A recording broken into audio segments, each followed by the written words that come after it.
ওকে, কেমন আছেন সবাই?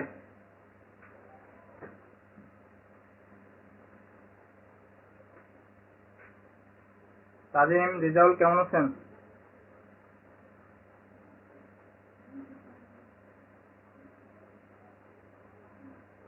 আমার কথা শুনতে পাচ্ছেন ক্লিয়ার?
আচ্ছা, স্পিকারটা অফ করে রাখেন।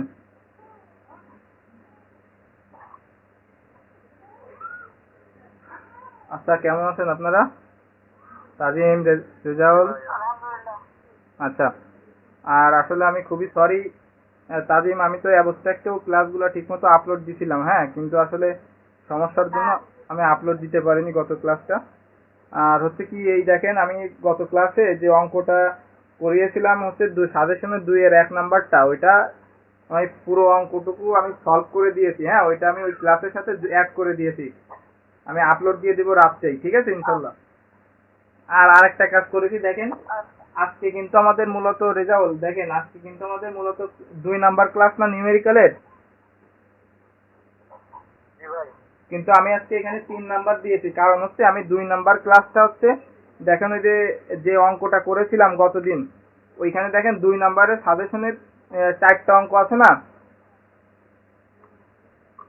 4টা অঙ্ক আছে, আমি একটা করাইছিলাম, বাকি 3টা আমার রেকর্ড করা আছে। আমি হ্যাঁ, ওই 3টা রেকর্ড আছে, ওইটা আমি সুন্দর করে এডিট করে আমি ক্লাস 2-এর জন্য দিয়ে দিব, ঠিক আছে? কারণ এটা তো নিয়ম আপনার জানা আছে, জাস্ট তারপরে আমার করা আছে দেখে আমি দিয়ে দিব। তো তার জন্য আজকে আমরা ক্লাস 3 দিলাম এখানে। আচ্ছা, তো দেখেন, আজকে আমরা যেটা করব সেটা হচ্ছে ফলস পজিশন পদ্ধতি ব্যবহার করে cos x = 3x - 1 সমীকরণের একটি বাস্তব মূল নির্ণয় করব। তো এখন কথাটা হচ্ছে কি, ফলস পজিশনের যে অঙ্কই থাক, আমি যে এই একটা করাচ্ছি বা সাজেশনে একটা দিছি, এর মানে কিন্তু এই একটা আপনারা করবেন না। আপনারা প্র্যাকটিস করার জন্য বোর্ডে পড়েছে এরকম আরো 2-3টা অঙ্ক নিজেরা করবেন একই নিয়মে, ঠিক আছে? আচ্ছা, রেজাউল, আপনার স্পিকারটা একটু অফ করে রাখেন। আর আমাকে প্রশ্ন করলে আমি কথা বলার পরে প্রশ্ন করবেন। আর দ্বিতীয়ত হচ্ছে, দেখেন, নিউটন র্যাফসন পদ্ধতির সুবিধা অসুবিধা সম্পর্কে আলোচনা করো, এটা 4 মার্কের প্রশ্ন, এটা বাসায় HW, এটা হচ্ছে HW। তো আমরা 3 নাম্বারটা সমাধান করি।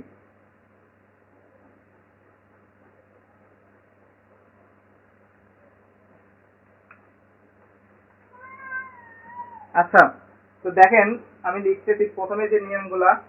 প্রথমে আমরা লিখতে পারি, দেওয়া আছে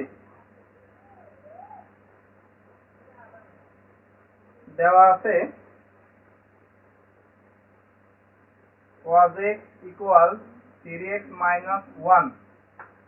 এখন এটাকে আমরা এক পাশে নিয়ে আসলাম, -3x + 1 = 0। কেন 0 নিয়ে আসলাম? আমাদের তো মাথায় আছে যে আমাদের কোনো একটা মূল বের করতে গেলে আমাদের f of x = 0 আকারে প্রকাশ করতে হবে। এখন আমরা এখানে লিখবো একইভাবে আগের যে আমরা প্রথম ক্লাসে যে বাইসেকশন মেথড করছিলাম ওইটার মতোই। এখন এটা ক্যালকুলেটরে দেখেন তো এটার মূল কত বেরোয় আমাকে বলেন তাজিম রেজাউল।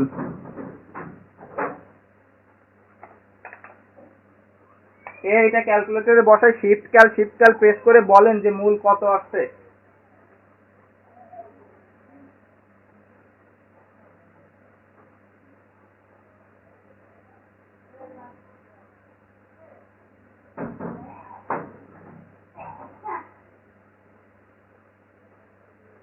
কত আসছে মূল?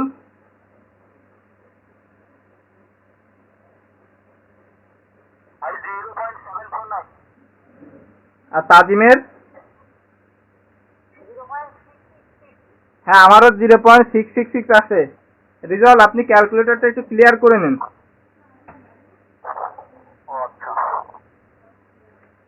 তাহলে দেখেন 0.6666। একটা কথা মাথায় রাখেন যে এইটা এক একজনের এক এক রকম আসতেই পারে।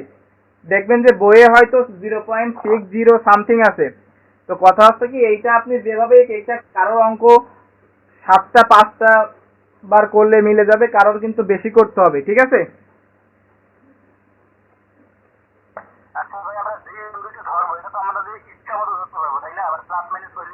হ্যাঁ হ্যাঁ সেটা হলো, কিন্তু একটু হিসাব করে ধরতে হবে যাতে অঙ্কটা শর্টকাটে হয়। তাহলে এইটার মূল বের করলে আমাদের কিন্তু 0.8 বেরোইছে, ঠিক আছে? তাহলে আমরা এখানে যদি আমরা আগের অঙ্কে আমরা 0 ধরছিলাম 1 ধরছিলাম, তাহলে এই অঙ্কে আমরা 0.5 ধরে দেখাই। তাহলে আমরা যদি এখানে এটা লিখি যে ধরি f of x equal cos x minus 3x plus 1, এটাকে f of x ধরে নিলাম। তাইলে আমরা যদি এটাকে f of 0.5 ধরি তাহলে 0.5 বসাই, দেখেন ক্যালকুলেটরে এটার মান বসালে কত আসে। cos x আমার সাথে সাথে করবেন cos x minus 3x plus 1, তারপর ক্যাল প্রেস করব, ক্যাল প্রেস করে 0.5 ইকুয়াল দেখেন 0.49 এটা আছে 0.4999 এইটাই নিলাম, ঠিক আছে? এটা আসছে তো নাকি? আচ্ছা, এবং আমরা যদি f of 1 নিই তাহলে আমরা ক্যালকুলেশন একইভাবে কাটার দরকার নেই, ক্যাল প্রেস করে 1 ইকুয়াল দেন দেখেন মাইনাস 1.0001, এটা দশমিকের পরে 4টা নিচে, এটা দশমিকের পরে 4টা নিলাম। তাহলে এই পর্যন্ত কমপ্লিট। তাহলে এবার লিখতে হবে দেখেন যেহেতু f of 0.5 O f of 1 আগেরটার মতোই, আগেরটা কি বাসায় প্র্যাকটিস করা হয়েছে?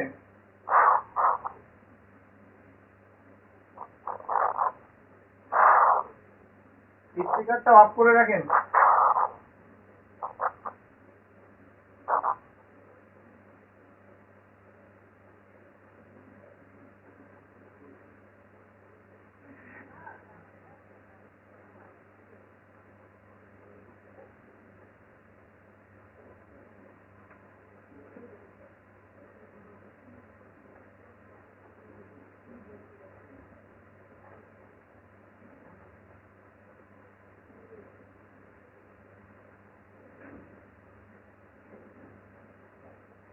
এইটা কি বুঝেছেন? দেখেন আমরা যে x নট প্লাস এটা করছিলাম না, এটা সিস্টেমটা কিন্তু এরকম অঙ্কের।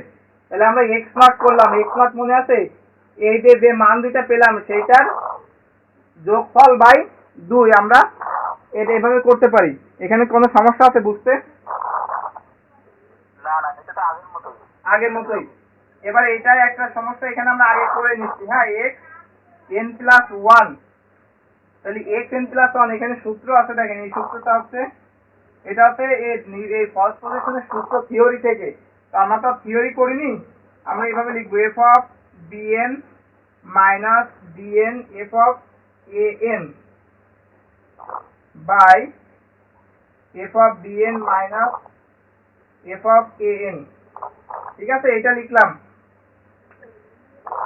এবার দেখেন এই এ এন থাকবে, এফ লিখলাম, এফ অফ এক্স এর জায়গায়, এফ অফ এক্স এর জায়গায়, এক্স এর জায়গায় কি হচ্ছে বিএন, তাহলে এখানে যেখানে এক্স ছিল সেখানে কি দিব, বিএন দিব।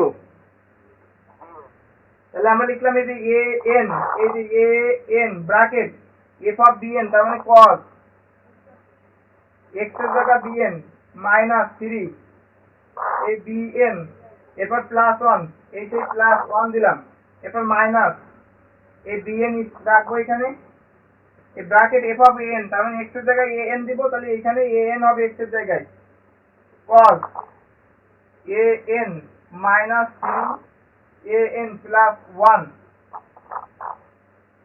ডিভাইডেড এই F of BN, F of N, তো এফ অফ বিএন এর মান কোনটা, এটা আমাকে বুঝতে অসুবিধা হলে আমাকে প্রশ্ন করবেন। এরপর এফ অফ এ এন কোনটা, এইটা, তাহলে এই cos এ এন, এখন এই মাইনাসে মাইনাসে প্লাস করে দিই একবারে, মাইনাসে প্লাসে মাইনাস 1, এটা কি বুঝতে অসুবিধা আছে? ওকে, এবার এই উপরে গুণ করেন a n cos bn minus 3 A n bn plus a N minus bn cos A N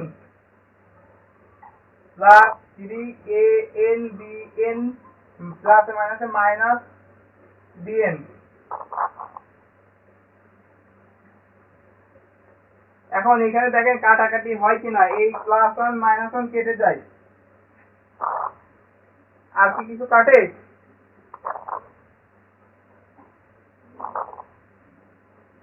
আর কিছু কাটে না, তাহলে যা আছে তাই বসাই দিন।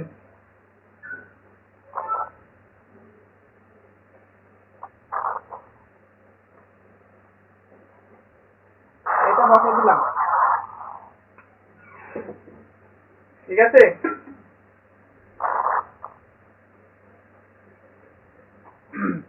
এখন দেখেন এইটা কেটে যাচ্ছে, এই অংশটা কেটে যাচ্ছে, তাই তো? এই দেখতে পাচ্ছেন ক্লিয়ারলি?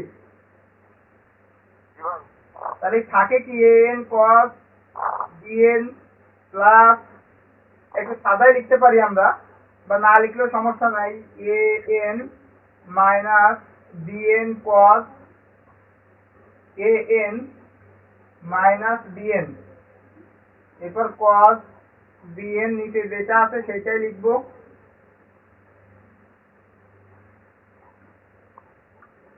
এইটাই লিখলাম। তাহলে এটা কিসের মান, এক্স এন প্লাস 1 এর মান পেলাম, আমাদের কমপ্লিট। এবার আমি উপর থেকে মুছে দিই, ঠিক মুছে দিব, ওকে।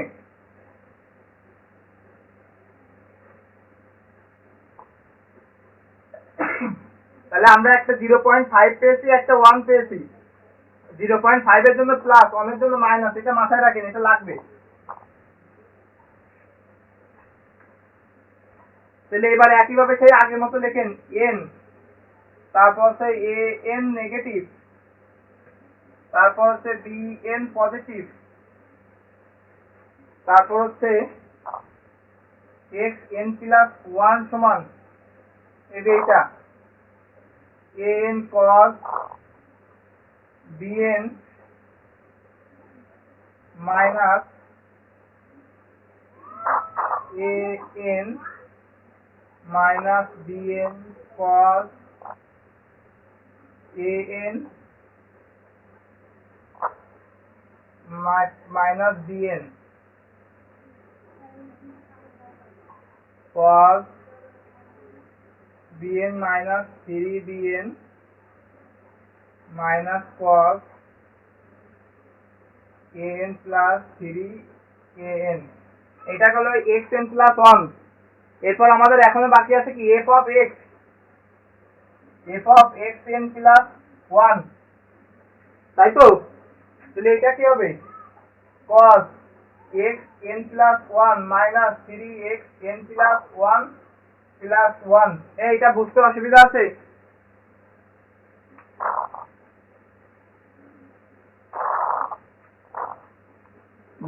বুঝতে সমস্যা থাকলে বলতে পারেন।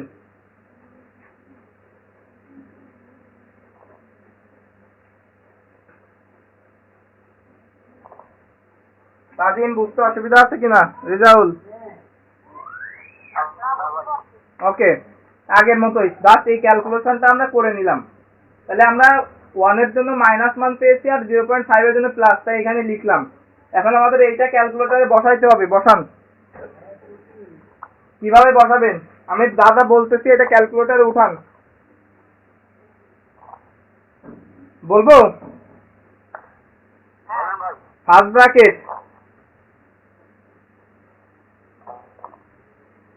তারপরে দেন এ, আলফা দিয়ে দেখেন মাইনাস চিহ্ন, এ আসছে, তারপরে কস, তারপরে আলফা দিয়ে বি, মাইনাস আলফা দিয়ে এ, মাইনাস আলফা দিয়ে বি, তারপর হচ্ছে কস, তারপর আলফা দিয়ে এ, মাইনাস আলফা দিয়ে বি। কি বসাইতে পারছেন নাকি? এরপর ব্র্যাকেট ক্লোজ করে ভাগ চিহ্ন দেন, দিয়ে আবার ফার্স্ট ব্র্যাকেট দিয়ে শুরু করেন। এবারে নিচেরটা বসাইতে হবে। মানে কি দেখেন, এই যে এইটাকে আমি বড় বি এইভাবে লিখছি ক্যালকুলেটরে, এই B minus 3b minus cos A plus, এইভাবে ক্যালকুলেটরে বসাইতে হবে। ঠিক আছে? তাহলে এবার ভাগ দিয়ে আবার এইটুক ফার্স্ট ব্র্যাকেটের ভিতর দিয়ে শুরু করলাম। এটা কস আলফা, তারপর হচ্ছে B minus 3 alpha B minus cos alpha A plus 3 alpha A. Bracket close, বসানো হয়ে গেছে।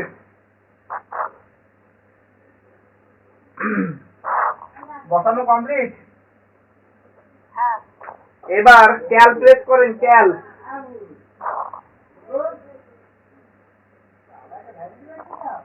ক্যালকুলেট করছেন?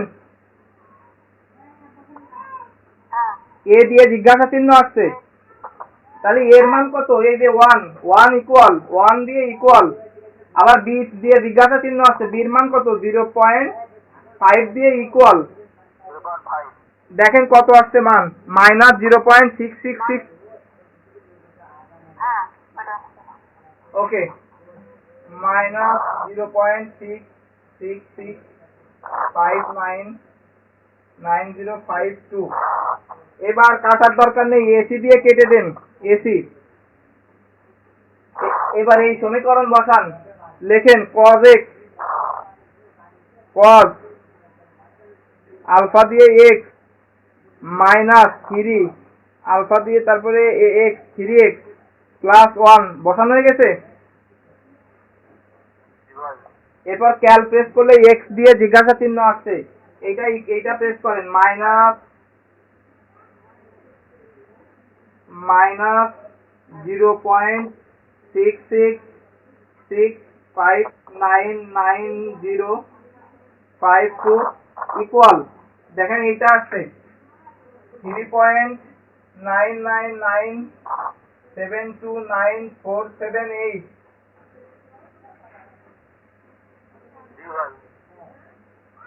কতবার করা লাগবে? এবার এর সিরিয়াল 1। তাহলে এখন মাইনাস মান আসছে, তাহলে কি করব আমরা?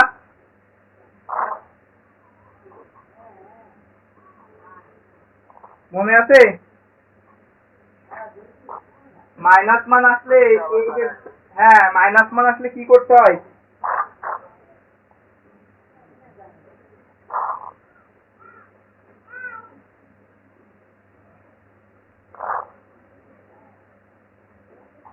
এইটা কোথায় বসাবো? মাইনাস মানে বসাবো,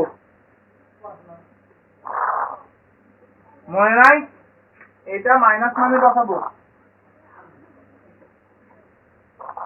মনে পড়েছে? এবার আরে প্লাস মান স্থির থাকবে, এটা বুঝাইতে পারলাম। দেখেন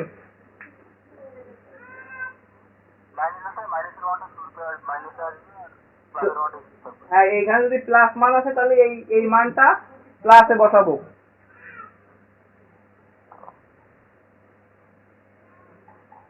এরপর কি করতে হবে, আবার এইটা সেই কপিতে প্রেস করেন। দেখেন এই সমীকরণটা কোথায় আছে এটা বের করেন, করে ক্যাল প্রেস করেন। এ দিয়ে জিজ্ঞাসা চিহ্ন চাচ্ছে, এর মান কোনটা, এইটা। তাহলে -0.66599 দিয়ে ইকুয়াল প্রেস করেন। বি দিয়ে জিজ্ঞাসা চিহ্ন চাচ্ছে, 0.5 দিয়ে ইকুয়াল দেন, দিয়ে ইকুয়াল প্রেস করেন। দেখেন মান আসছে ধনাত্মক 0.28571634 এটা আসছে।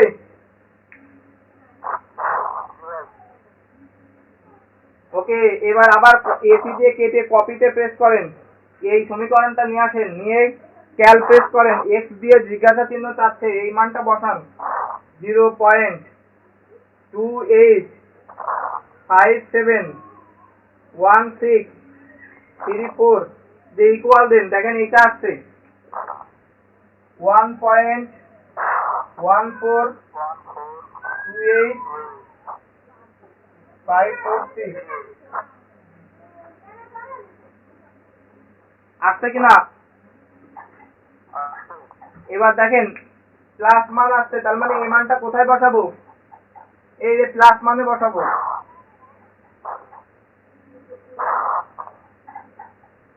আরে মাইনাস মানটা যা আছে তাই থাকবে।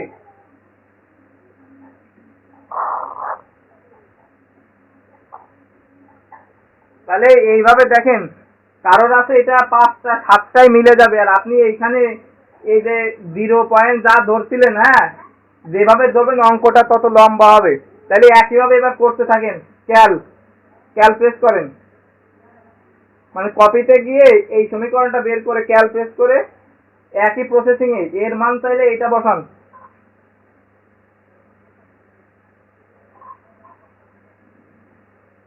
আচ্ছা আমি কি করতে থাকবো নাকি?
আছেন তো সবাই নাকি?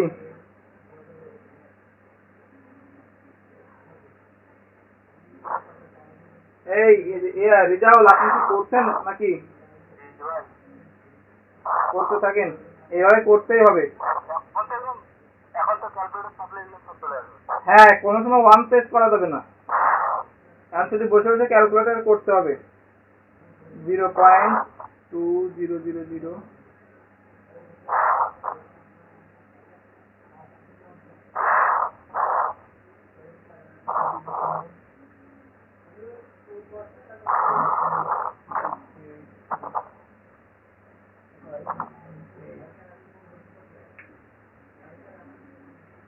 এইভাবে প্রসেসিং চলতেই থাকবে, দেখাই দিতে হবে পুরোটা।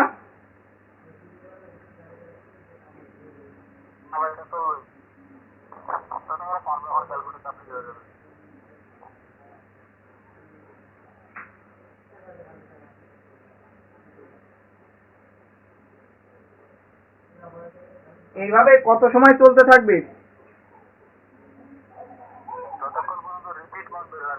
হ্যাঁ রিপিট মানে আপনি দেখবেন যে আমাদের এই যে মূল যে ইয়েটা আসছিল কত আসছিল এরকম না 0.666 এরকম দেখবেন যে এই যে এ এন আর এই যে বিএন যেটা আছে হ্যাঁ এই দুইটাই যখন এরকম 0. মানে আপনি যদি দশমিকের পর 3টা নিতে চান তাহলে দশমিকের পরে যখন পর পর 3টা রিপিট আসবে এই যে এরকম মনে করেন 4 5 6 7 0.666 0.666 এইখানে মনে করেন 7 এটা 7.5 এটা 7.3 7.8 এইটা হোক সমস্যা নাই দেখবেন যে এই যে পর পর এই দুইটা দেখেন যদি মিল থাকে হ্যাঁ তাহলে এখানে থেমে যাবেন আমার কথা ক্লিয়ার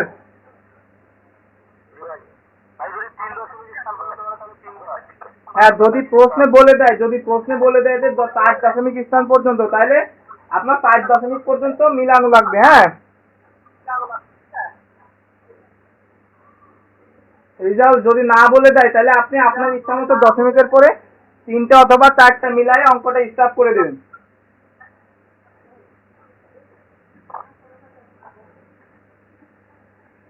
এই রেজাল্ট বুঝাইতে পারলাম তাহলে এইটা কিন্তু বাসায় কত দূর হয় কত পর্যন্ত করলে মেলে আপনি আমাকে বাসায় আজকে এখনই ক্লাস শেষ হওয়ার পরে কমপ্লিট করে আমাকে ইয়ে করবেন ছবি দিবেন আপনি প্লাস তাজিম দুইজনই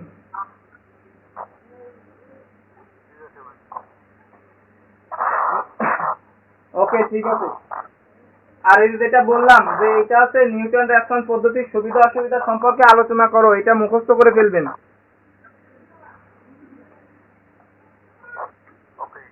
তাহলে আমাদের হচ্ছে সাজেশনের 4 নম্বর হলো এরপর আছে হচ্ছে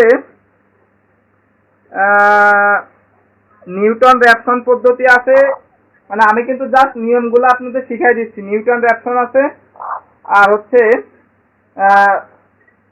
ফিক্স পয়েন্ট ইটারেশন পদ্ধতি আছে হ্যাঁ এই দুইটা নিয়ম করতে হবে তো এই দুইটা নিয়ম আমরা এখন কি দেখবো নাকি আগামীকাল দেখবো না কোনটা এটা বাসায় করেন ওকে কালকে আমরা এক একটা নিয়ম শিখি এক একদিন ঠিক আছে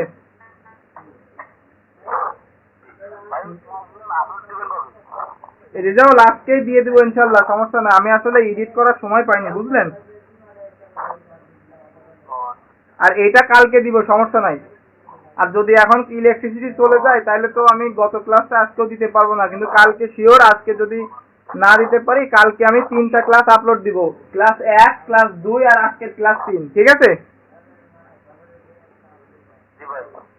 টেনশনের কিছু নাই আমাদের এই খুব দ্রুত নিউমেরিক্যাল শেষ হয়ে যাবে এরপরে দেখেন যে সাজেশনে কয়টা অঙ্ক আছে মোট সাজেশনে হচ্ছে 40টা অঙ্ক আছে ঠিক আছে হ্যাঁ তো 40টা আমি দিচ্ছি হচ্ছে কি যে দেখেন এই নিউমেরিক্যালটা শুধু নিয়মটা শিখতে হবে আপনার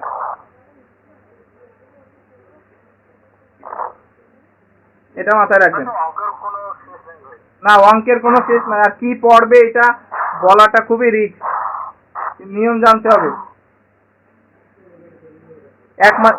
এই থার্ড ইয়ারে নিউমেরিক্যাল সাবজেক্ট আর হচ্ছে লিনিয়ার প্রোগ্রামিং এই দুইটা সাবজেক্টে মনে করেন যে অঙ্কের শুধু নিয়ম জানতে হয় হ্যাঁ নিয়ম জানতে হয় শুধু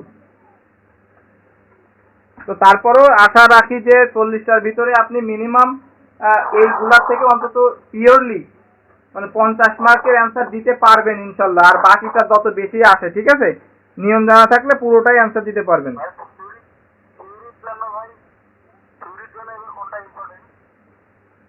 কোন চ্যাপ্টারে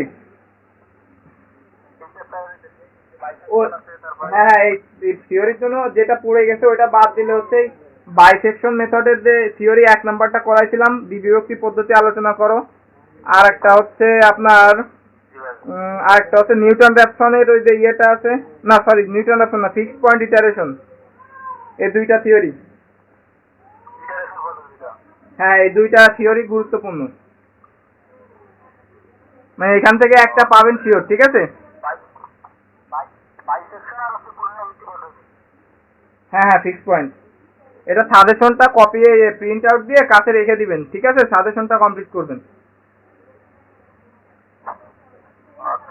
এই যে আমি যেটা এইচডব্লিউ দিলাম আজকে, নিউটন রাফসন পদ্ধতির সুবিধা অসুবিধা এগুলো বাছাই করতে হবে কিন্তু, ঠিক আছে রিজাল্ট?